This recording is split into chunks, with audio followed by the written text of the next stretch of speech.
start. You ready? Yeah. Okay, Sam, say something. Well, Say something about I'm this. slightly- Can I just, you have to remember to not. Shut up. Yeah, Yeah, because you have to edit out everything I say. that's right. You can edit out anything I say. I'm slightly embarrassed in doing this, in part because I don't think reaching 80, which I will have reached by the time this is shown, is not necessarily a great accomplishment. Other people contributed to that much more than I did. I happen to have chosen some good parents, but aside from that, men lebt, as we say in Yiddish, one goes on and on from day to day. The implication of what the rabbi suggested when they asked me to do it, that as you grow older, you grow wiser. I think in some sense that's true, in some sense it's untrue. I think we also grow more foolish. And I see that in my own life and career. I've done things in later life that I would have been smart enough not to do when I was younger. But there's a balance in that. And so I'm embarrassed as I am. I'm surely going to cooperate as the best I can to this project. Good. Okay. Now, can you give us a brief description of your background and career? All right. I was raised in a family which was culturally Jewish, but not Orthodox. The food was kosher in the house, but my father had broken away from religion, and in fact, you might say he was anti-religious.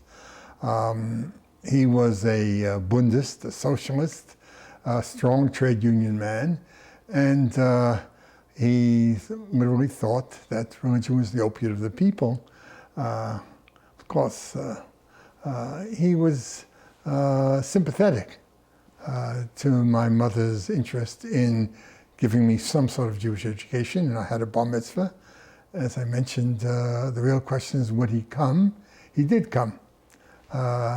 He'd had a much more religious side of his family. His younger brothers were much more religious. His youngest brother was deeply religious, and that was part of the tension in the family all the way through.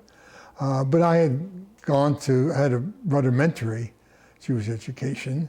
I think in between that Jewish education and that rudimentary education, and coming to our synagogue and to synagogue attendance, I became a Zionist.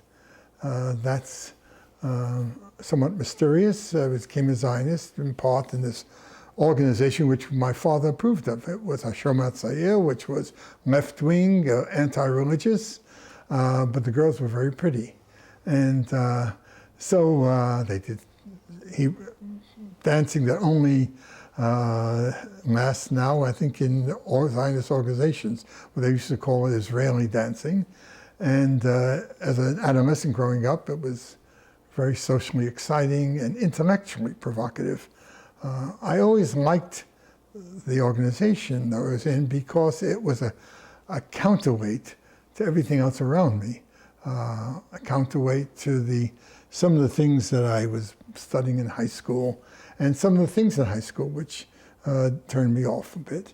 And this was an alternative view of America, an alternative view of even of the universe. I didn't go to Israel.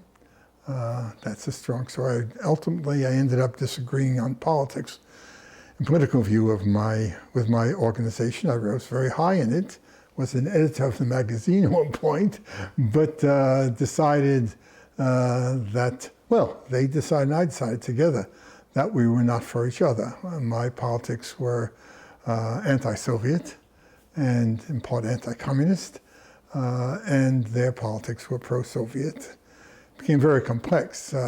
If you ask me, I left the organization after they had sent me to San Francisco with Jan. I had gone to Akshara. I had trained to be a chicken farmer, developed a lot of love for stupid animals, chickens, and but was sent here to San Francisco to rescue the group that was here, and I was kind of left or was kicked out when I was in San Francisco because I wasn't giving the young people the view of the world that the organization wanted me to give them. So here I was in Berkeley, and I decided to go back to school. I originally was in chemistry as an undergraduate because I was going to be an agronomist, help make the soil fertile and all that stuff. But as a sign of true devotion to the organization and incapacitating myself for careerism, I left school at the end of 3 years without getting my degree in chemistry. When I was left or kicked out of the organization here in San Francisco, I decided to go back to school, and I went to Berkeley. And I wanted to graduate fast and get a degree fast. I didn't know what I would get it in. Chemistry was not always exciting, but it wasn't completely satisfying. And so I thought I might do other things. And here, to get a chemistry degree was a little bit different than Brooklyn College. I had had all the way up to Phys Chem, but they wanted other courses as well. It would take too long. So I got something they called I forgot the technical name of the degree I got, which was all my chemistry plus some humanities courses, which didn't qualify me to have a chemistry degree, but I got a general curriculum. It's called general curriculum degree. And at that point, I graduated University of California, Berkeley, and various things were attracting me. I thought I might go into economics. I thought I might go into history. And so I went to get an MA in economic history, which is a little bit of both. And basically, I decided in history because I liked the faculty better than in the economics department. And ultimately, I went on to get a degree in history. Now, how does that do with my continuing in Jewish life? Well, Berkeley at that time had very little Jewish life. And although I had been, I was no longer a practicing Zionist. I wasn't going to go to Israel. I was a philanthropic Zionist, but not a practicing Zionist. And I did feel a lack of Jewish experience. And the only source of Jewish experience which seemed at all attractive was the synagogues. And there was a synagogue at Berkeley and at Jefferson and Bancroft that held Yom Kippur services, and that I thought would be good enough for me. And I remember, because Yom Kippur, although I was not a religious Jew, it was too empty here. I was in Goyim. No one knew there was Rosh Hashanah. No one knew there was Yom Kippur. And I had Yom Kippur and Rosh Hashanah in my heart, or something in my feeling. So I wanted to go to Rosh Hashanah and Yom Kippur services. And then we found this little synagogue, which was quaint, and lots of people, all older than I was. Many of them had been born in Europe, very nostalgic Jews, not particularly Orthodox. As you know more about the history of shul than I need to tell you here. It was a place where you played cards on Saturday night, and that didn't interest me. But they had Rosh Hashanah and Yom Kippur services. I came down, and I think I went to maybe about 2 or 3 services. And by that time, Berman had come. And I went to one Yom Kippur service when Berman was here, and that, of course, was very different. He was highly intelligent, provocative, sharp, exciting, gave me a respect for the things that he respected, and made me more interested in it. After that, I left Berkeley, went to Delaware, my first job, taught history there. And unfortunately enough, the University of California made the great mistake and brought me back on the faculty. And so I came back, and of course I wanted to reattach myself to the shul. And Berman actually had one more year, and then he went on a sabbatical, and then he went on a sabbatical, came back for a year, I don't remember the exact thing, then we had a new rabbi.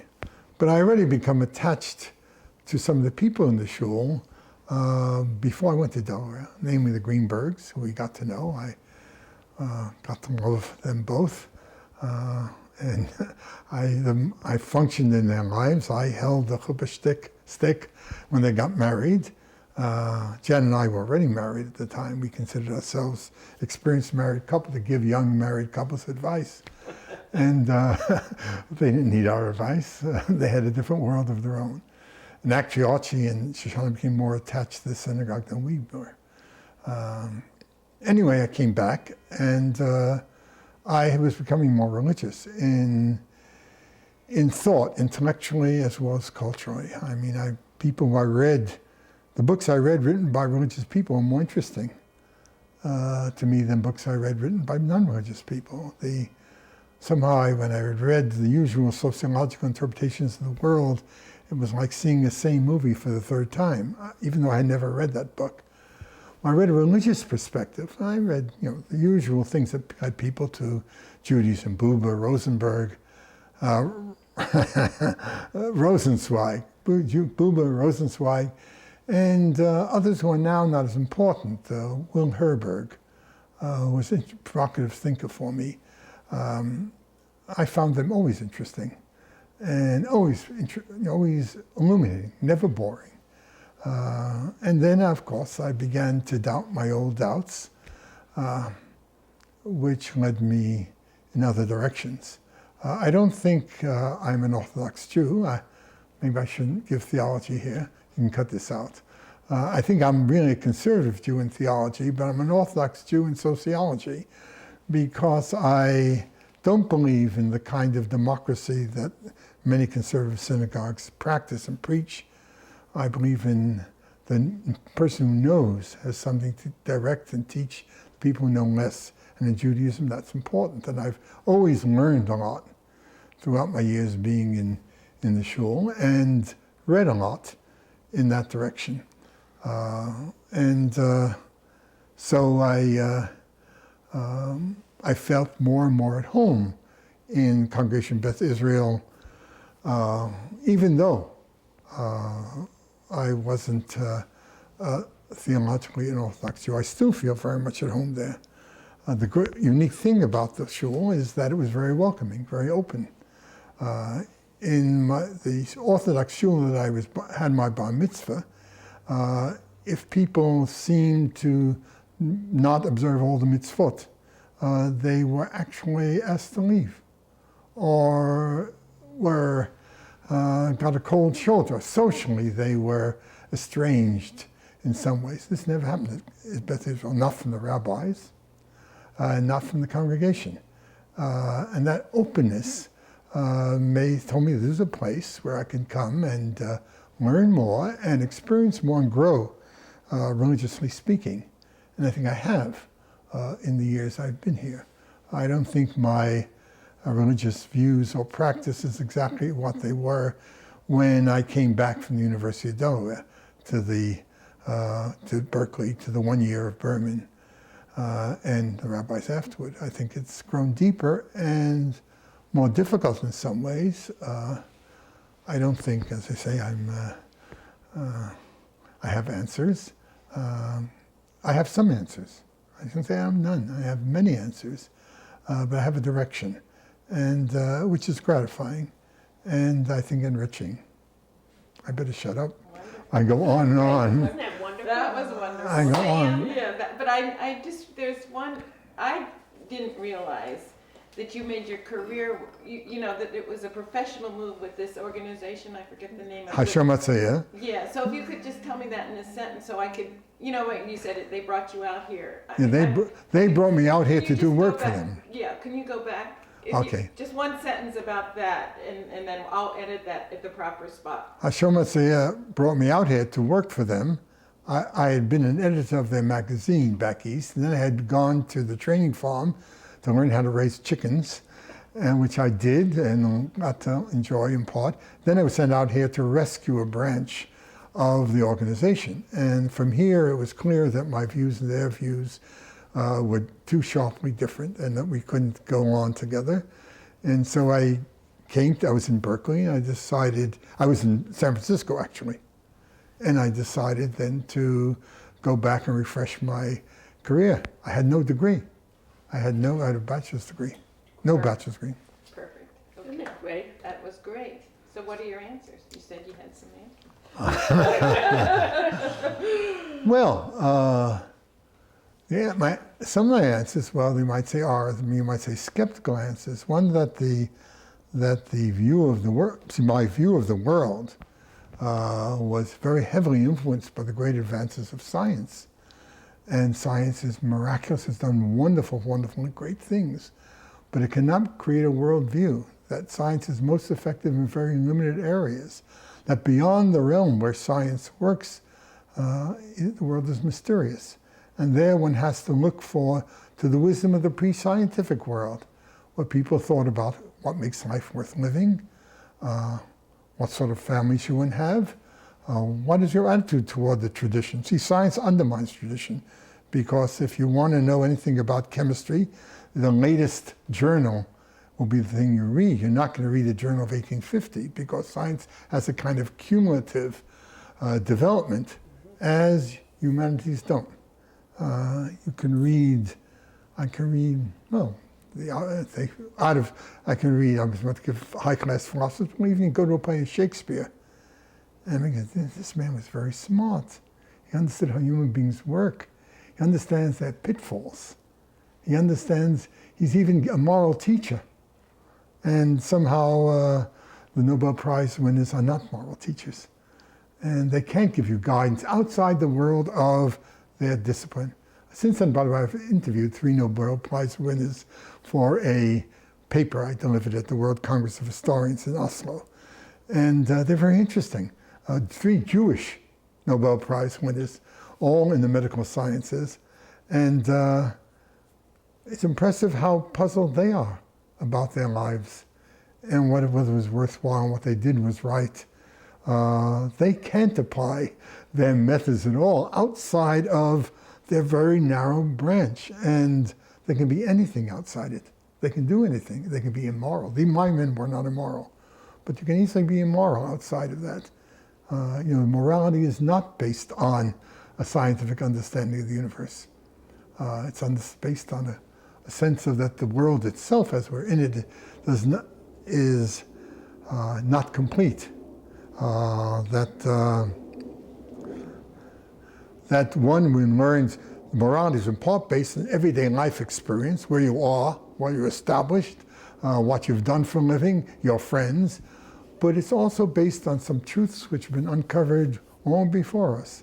The 10 they brought are not out of fashion, or not not irrelevant, even though one doesn't know how old they are. And no one who wrote them down knew anything about Copernicus' theory of the universe and how the Earth goes around the sun.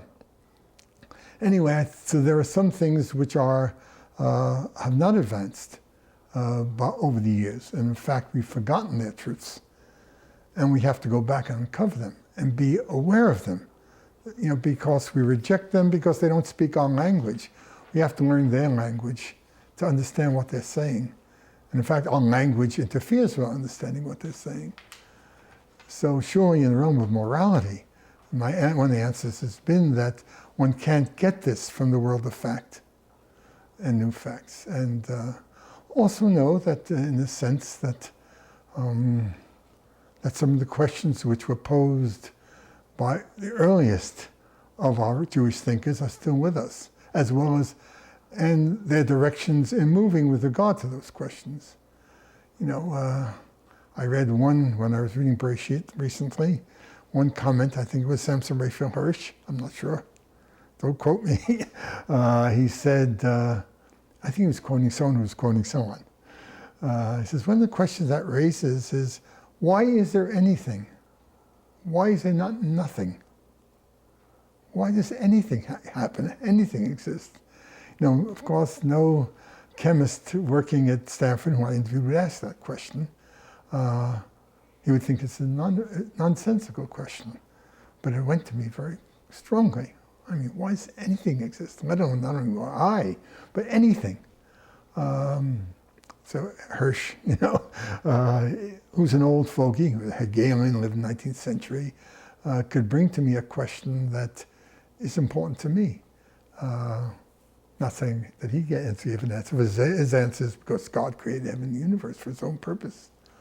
I'm not sure that that's the complete answer for me, but at least it leads me to think about that question and try to come up my way. I'm not going to live my life at the end and say, oh, I've solved all the problems.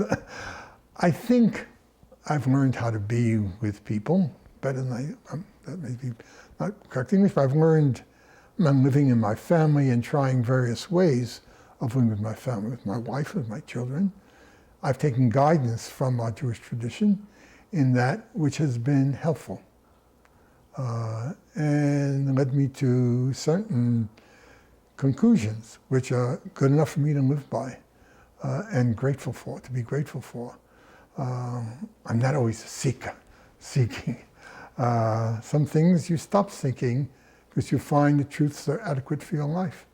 They're not the ultimate truths, not for everybody. I wouldn't preach them or write a book about them, but they're good for me for where I am and what I've done and where I'm going, you know.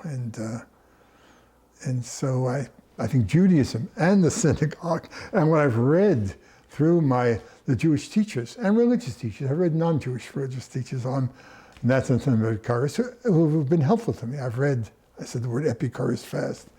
In that sense, I find wisdom in religious writers who are not necessarily Jewish. And there I go back, this is to a very smart Jewish thinker who was not a Reformed Jew, Moses Mendelssohn, but who, from him, Reformed Judaism came, who said that, in his book Jerusalem, made a distinction between the kind of religion we can share with any religious person and the kind of religion which is peculiar to us, to our direction, to where we've been thrown, and to our speciality, because we all have our particular direction. I quickly jumped to something else. He was referring, Moses Mendelssohn, who did not like to credit a Jewish heretic, was really quoting a Jewish heretic, Spinoza. But Spinoza always says we've been thrown.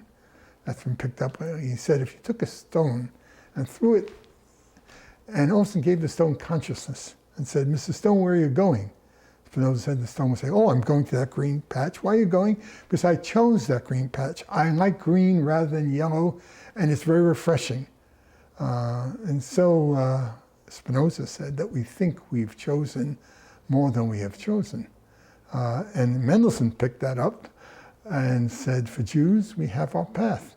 In the sense we've been thrown. And I feel I've been thrown. Not everything is open. Not every truth is for everyone. But I'm going in a particular direction. I want to make that life as worthwhile as I can. And so from our synagogue and from the Jewish writers and from some non-Jewish writers, I quoted Spinoza, who's born Jew, but not really, we learn.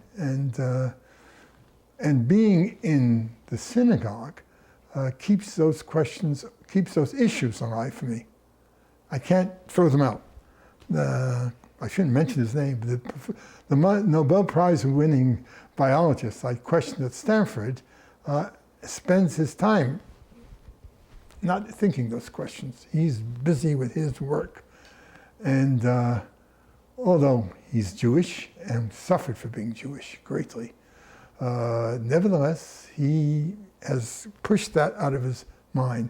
Another Nobel Prize winning scientist was the son of a rabbi, and also an Orthodox rabbi, who also in his life, he's died recently, and also in his life had to focus on other things. And when I interviewed him, I asked him about his father being a rabbi and what significance it had for him, and he tried to diminish that as much as possible.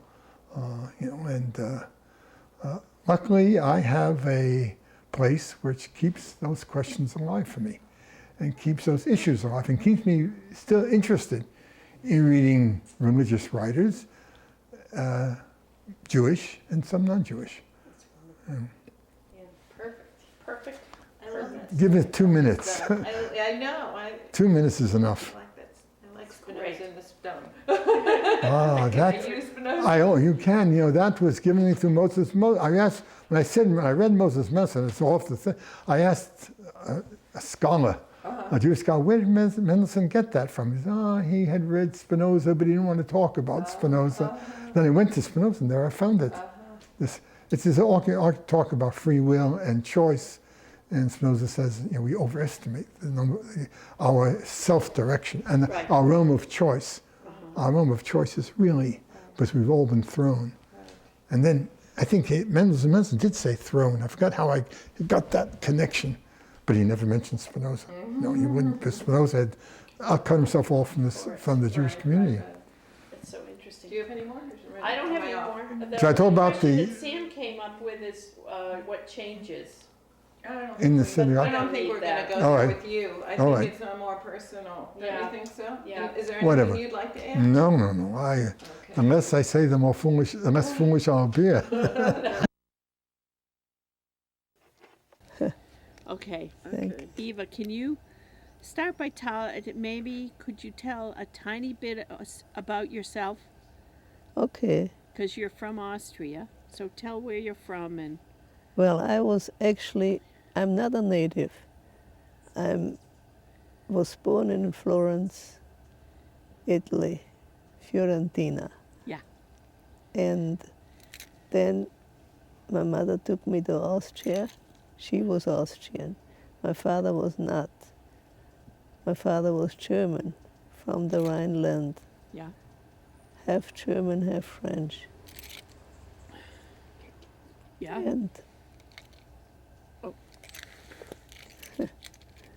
so then when I was about 22, something like that, I went with my husband. We had married in Austria, in Vienna, because I was at the university there. And we got married and went to Mexico. He was of Mexican parentage, but he was born in Arizona. That's why he was in the army, the US Army. And then I went to Mexico to meet his people and to learn Spanish and the culture. And that was a good experience. What did you study when you were in college? Well, first I studied law. First year of law is just the code of the church and the Roman law. But I found out from my husband that it doesn't do me any good because it's a very different system here, a law system. So I stopped and went to humanities. And there I studied German, English, and history. And then you went to Mexico after finishing. You got married and finished. I didn't know. I never finished it because we had to go, the army contract was up and goodbye. But I used this same records to get into the University of Berkeley. Because of course, when they saw, she was already in a university, I didn't have to. Well, I had to do the TOEFL, it's an examination in English. Yeah. And that was fine. Yeah. So how did you happen to come to Beth Israel? Well, see, we wanted to have a good religion, something that tells us about the law of God, and that's what we did. We went to all those churches around us, and it wasn't right. It wasn't what we wanted. The one God idea was what attracted us, the all-powerful. And so you came. So we went, well, first we had gone to Hillel, and learned just what was it about. And when I heard the lecture of Rabbi Leibowitz on the Bible, my husband didn't go with me. He sent me there and left me there alone. And when I came back, I said, yes, Mike, that's the right religion. Huh. So, I thought your husband might have thought he was a converso because of his name. Is that not the right story? No, no. Could be, Mm. but he didn't, he didn't base it on this. Okay, my mistake then. Okay, we'll go another But way. he was curious. But how did you get curious about your name and your ancestors? Oh, Because you that- were from Austria? No, that was much later. Oh, When I was in the university, that was not until 66. yeah, And I had all my kids. yeah. Then I started asking, Kurz, what is this? Your maiden name. Right. Yeah. Kutz. Yeah.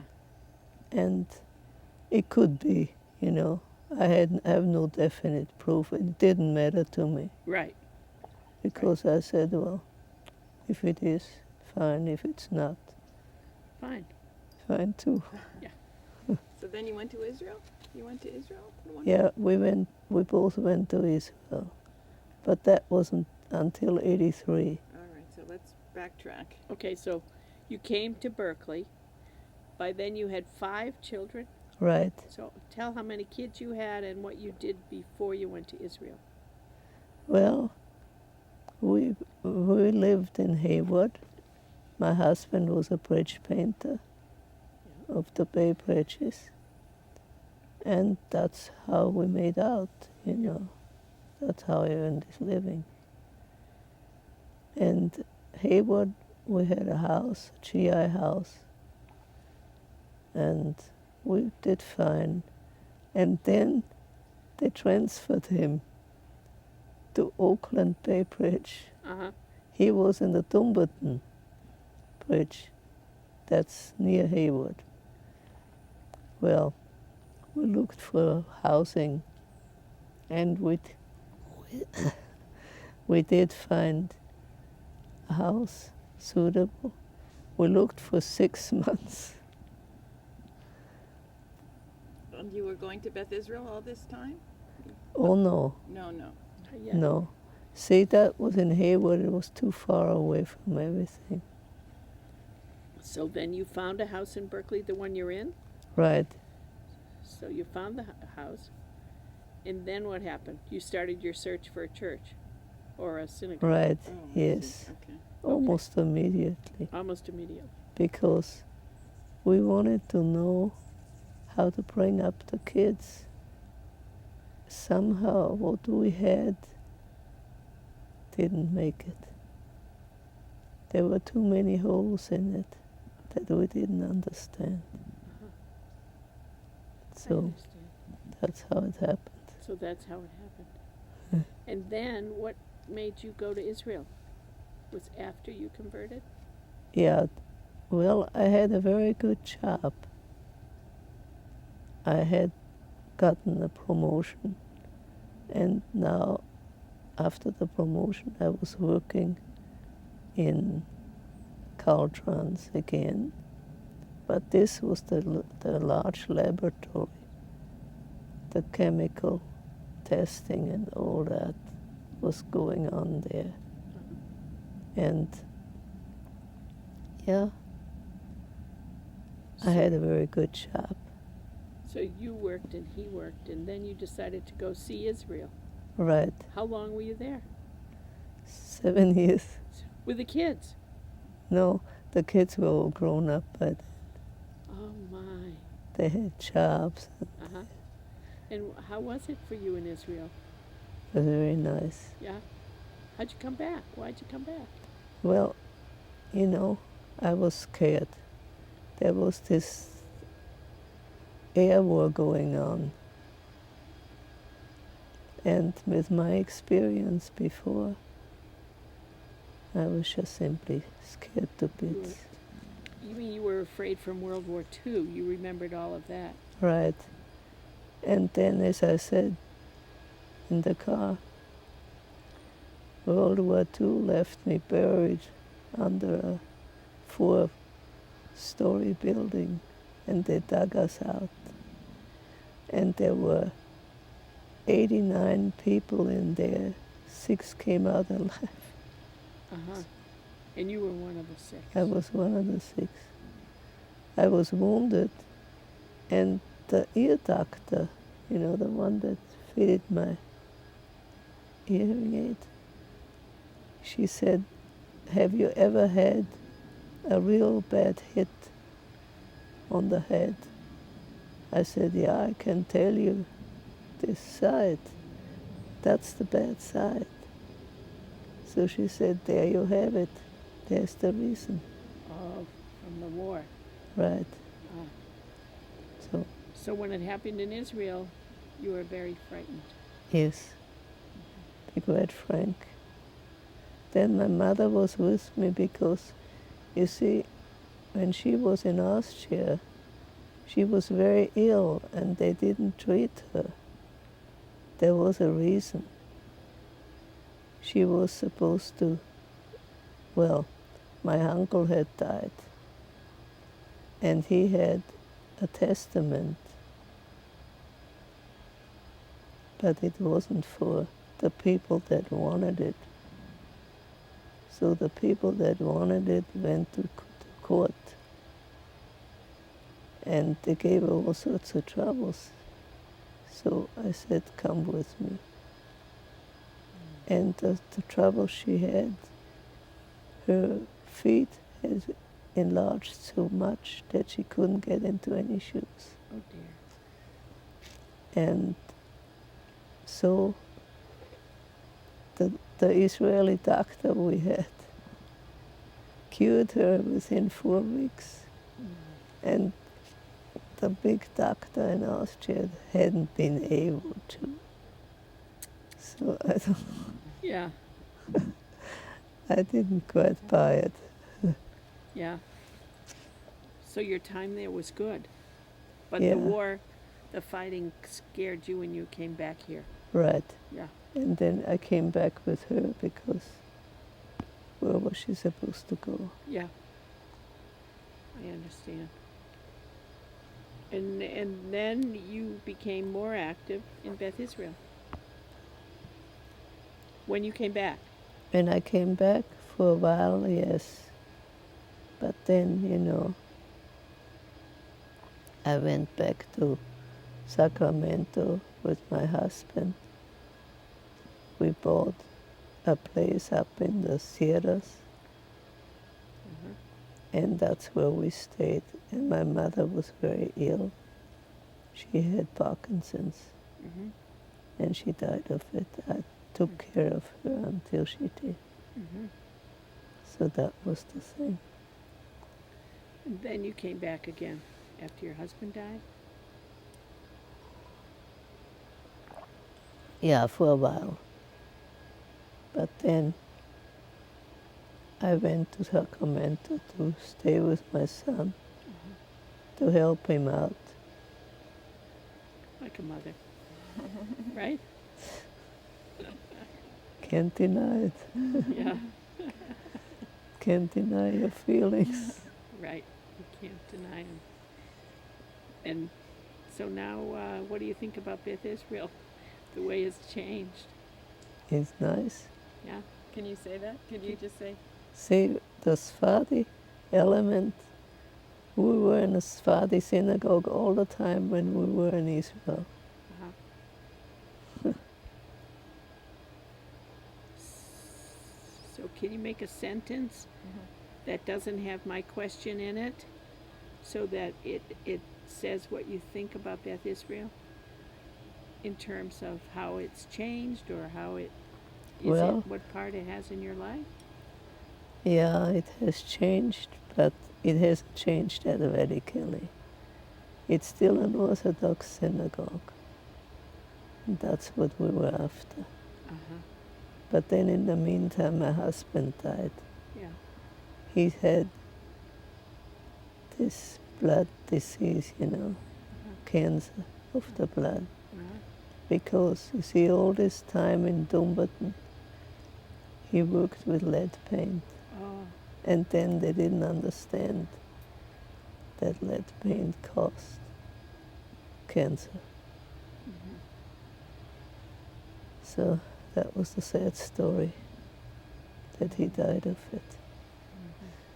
He didn't die according to the death certificate. He didn't die of the cancer, but it weakened his system. And he got a pneumonia, and that was it. Yeah. That's important. Was there a story about your father? Your father was an artist, and they named. Yes. You want to tell us that story? Oh, yes. He was an Can you expressionist. just say my father was? You just start the sentence. My father was. Oh, my father was an expressionist. And he had an unbelievable number of artwork. By the name Kuntz.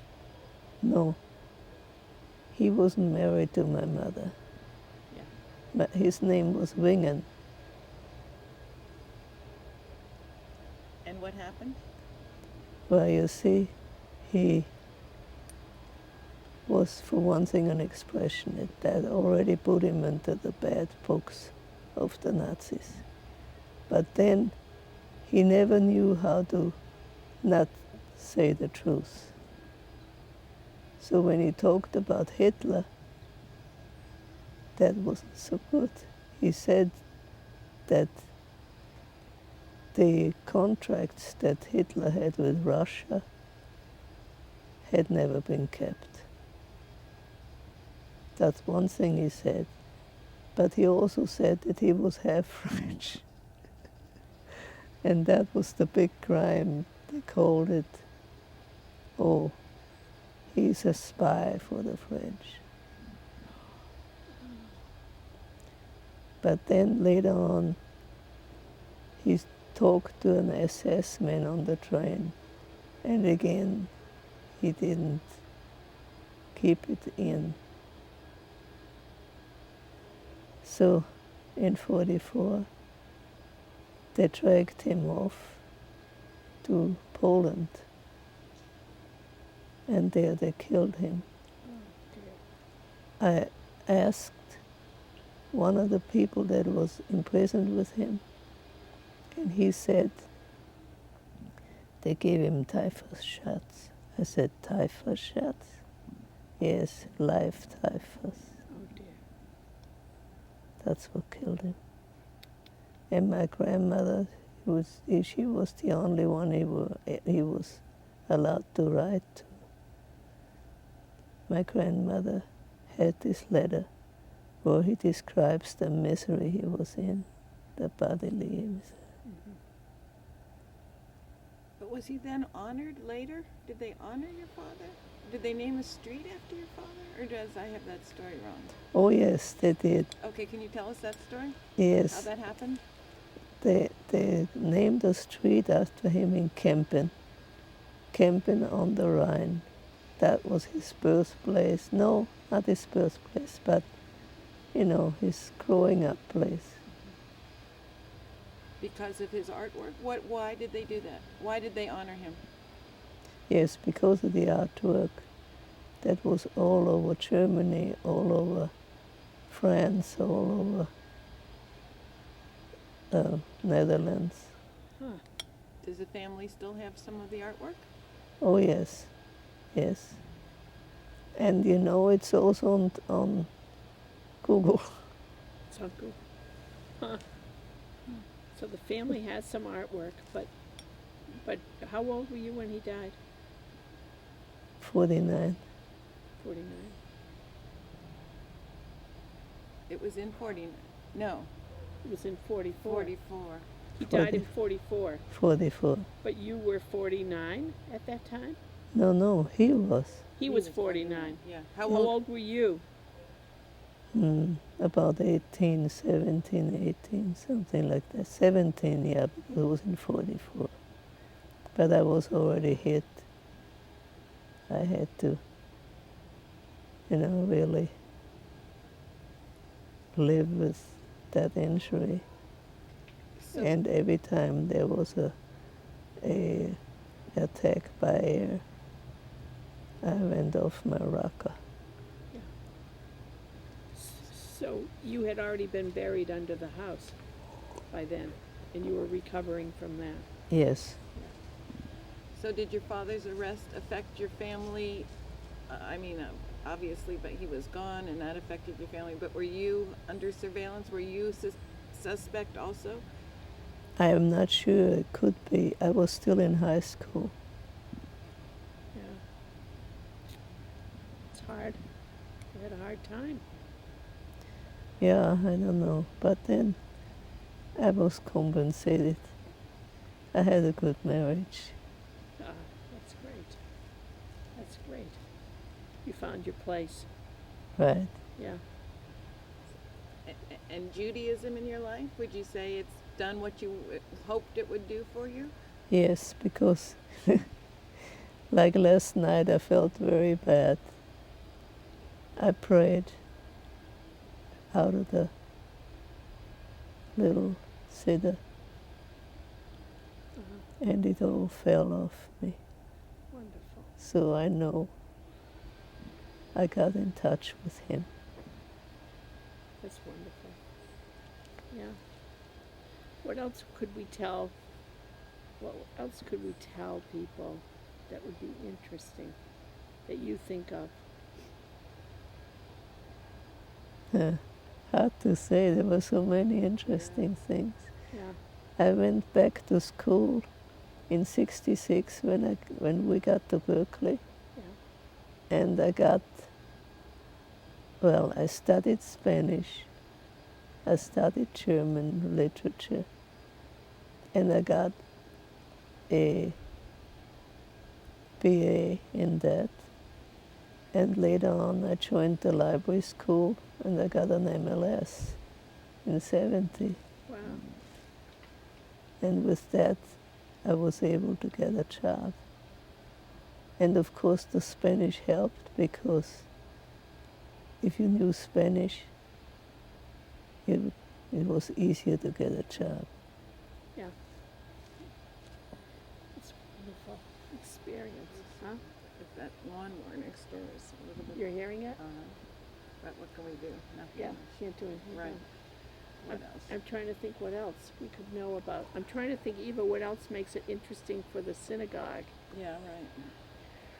You were here pretty early in the synagogue, though, when Leibowitz was there. Yeah, right. So he was only the second rabbi. Right. Yeah. Yeah. You liked what he said. Yes. He had a lecture Leibowitz. on the Bible Yeah. that I attended in Hillel. I told you about. Yes. And yes, that finally made me understand the Bible. I hadn't understood it before, Uh-huh. to be quite frank with you. I should have, perhaps, but I didn't. Everyone has a long path.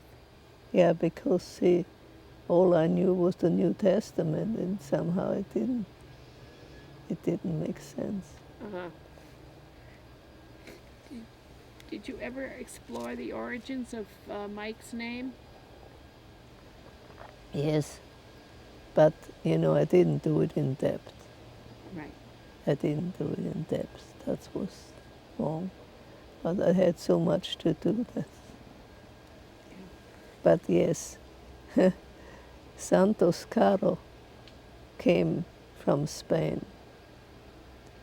He had a land grant. Why he had the land grant, I could not find out. But there must have been a reason.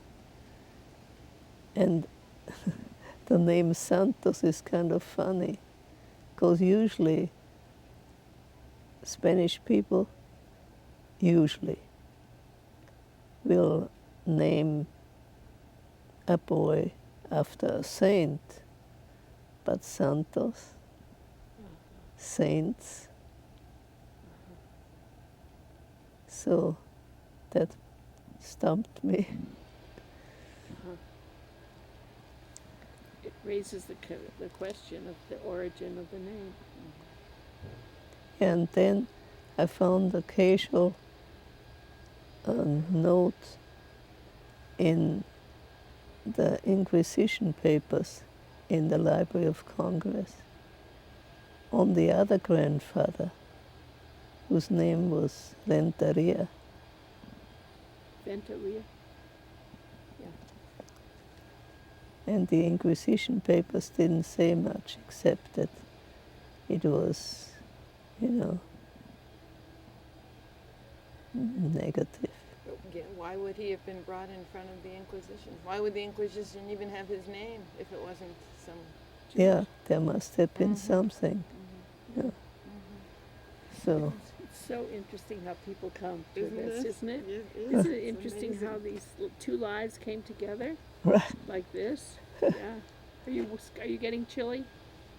A little. it's getting a little cold. Yeah. So do With we know stuff. how you met your husband? Do we How'd you meet Mike? Yeah. Hmm? How did you meet your husband? You laugh. We both went to the same lecture. And the lecture was on the psychology of criminals. Because you see, Mike worked for the justice system. Let's see, what was it called? Stumps me. For the army. For the army, yeah, For the U.S. Army. U.S. And Army, this was Okay. in Vienna? Where was this? In Vienna? in Vienna. Yeah. Okay. And we went both to that lecture on the university. And you see, I belonged to a group that went out together and got tickets for concerts and what have you, anything worthwhile watching. And well, the girl that usually got us the standing places, well, she couldn't get one. So I was hollering from my seat to her in the front. I said, "Did you get the tickets?" Whatever it was, I don't remember. And she said, "No, they were out of them." He turns around. Now, I had seen him before, and I liked him, but of course it was not right to make any kind of approachment. So he said, "Would you go with me if I had the tickets?" And you said? I said, "Yes." And that was it. That's wonderful. So Very you much. spoke English? Pardon You me? spoke English? Oh, yes. Yes. How many languages do you speak? Well, not so good anymore. I used to speak Russian, that I lost, even the writing, because I never used it. Then, of course, Austrian German, the other German, and French, Italian from home. And what else? And Hebrew I learned in. Yeah. Goodness. You were busy. That was fun. I hated math. I was very poor in math. But the other stuff you loved. Yeah, It's great. which was funny, because the math helped me later on when I was a librarian. And it didn't give me any trouble. I don't know why I had so much trouble in school. I guess I didn't see any reason for it. It's amazing. It's very interesting. Is there anything else that you think? Can you think of anything else we should say? What about your kids? How do you feel they're doing? Yeah, they're doing fine. Who's doing fine? Well, Mary, I don't know if you know her. Oh, yeah. She has a shop. Yeah. It's hair shop. Uh-huh. She always liked doing hair. Ever since she was a tiny kid. Uh-huh. Her dolls all ended up with no hair at all. Then the other one, that's John, that's the second one. He's got a huge jewelry shop that he designs jewelry. And he's doing quite well Where? in Virginia, Woodbridge. He married a good businesswoman, so lucky for him. Mm-hmm. Well, and as I said, Willie, the one I live with, well, he is a weapons expert, weapons and special knives. So, There's two more. and Vincent, Vincent he's still doing it at times, photographer. But now he's got a new job that is kind of interesting. He went to school for it. He, designs the computer processes Uh-huh. for factories. So, and then there's Conrad, he's the youngest. He's a computer technology. So yeah, they're all doing okay. That's great. Yeah. Again, tell me your father's name again. What was his Wingen, Wingen, That, Gottfried Wingen. how do you spell that? Wingen,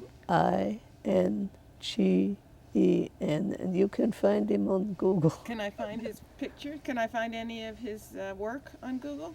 Yes, on Google you will find the So we work. could put that Yeah, in. yeah. Yeah. That'd be good. Yeah. Okay. You have some artist children.